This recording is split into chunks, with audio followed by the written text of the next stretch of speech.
Hey, it's Rick Turoczy, Silicon Florist founder, pie stuff that I do. I don't know if you've been following along, but I recorded these really long Q&A sessions that are really long and you don't want to sit through, and you're right. I decided I was going to, I don't know, do this Q&A thing for you where I chopped up these long Q&A sessions and made them into shorter ones because all of our attention spans are too short. So that's what I'm doing because I told you I was going to do it, not necessarily because I like it. So I'm chopping those Q&A sessions up into um, shorter bite-sized form content that you can consume at your leisure about startup-y type subjects like co-founders and investors and how to get started, and you can watch that one and other things to do uh, in a way that hopefully is more approachable and real. So this time around, there's a toilet flushing. I don't know if you caught that, but that's happening.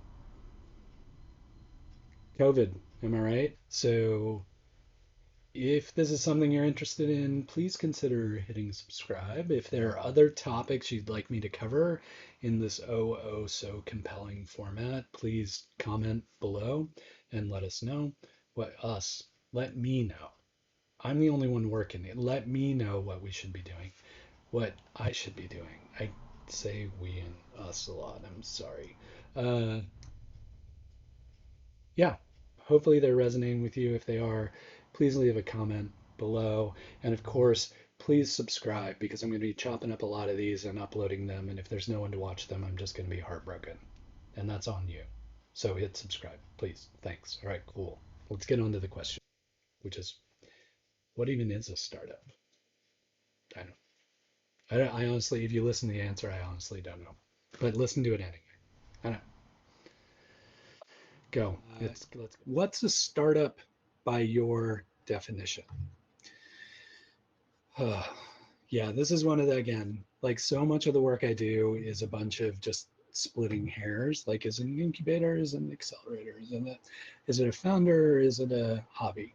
Um, by my definition, a startup is a company that, if managed effectively, I'm not going to say correctly, but if managed effectively, has the potential to scale rapidly and be efficient with capital.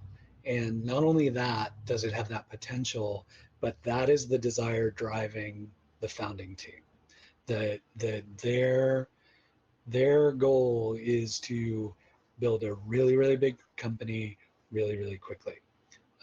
Not to build a profitable company, not to build um, even a company that's generating meaningful revenue, but to build a big company very, very rapidly. Uh, and his follow-on is Salt and Straw, a startup. I haven't seen, so personal experience, and this is not qualifying Salt and Straw one way or the other. Um, but from my perspective, I haven't seen a lot of rapid expansion or desire to become a worldwide chain from Salt and Straw. I haven't seen that kind of pursuit. I don't think most restaurants are startups. Um, I think restaurants have a tendency to be very intensive with capital, very low margins, and very hard to scale rapidly.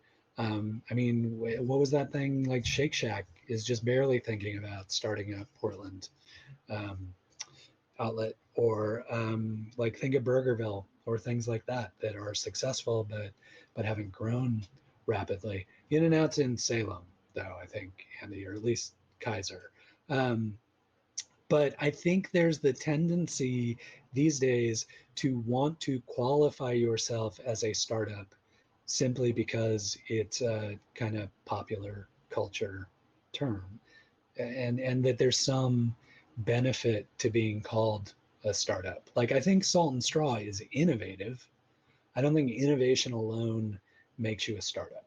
Um, if innovation alone made you a startup, then every food cart in Portland would be a startup, or every brew pub in Portland would be a startup, because they are innovative and they are entrepreneurial. But in my mind, that's not really a startup. That's not something that has the potential to scale quickly with a minimal amount of capital. And so that's, in my parlance, how I kind of qualify startups and the types of companies we look to work with. But I think there are different kinds of capital too. So a startup to me doesn't have to be one that can necessarily grow just because they can raise VC. A startup could be something that grows because they can raise social capital, or because they can generate buzz, or because they can create traction in a way that is compelling. Like, while I don't think of Salt and Straw as a startup, I think of it as an equity financeable company, but I don't think of it as a startup.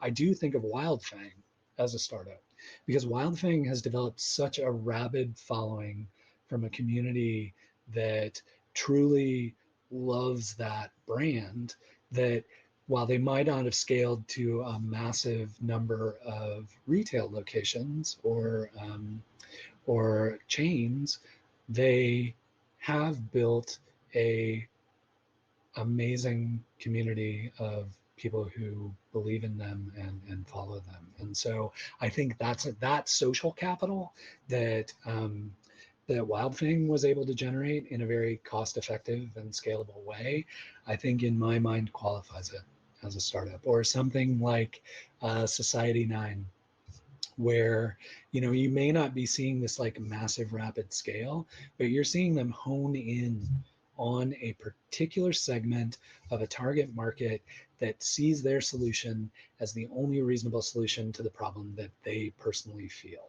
And tuning into that kind of dynamic, I think also helps define you as a startup. So hopefully that answers that.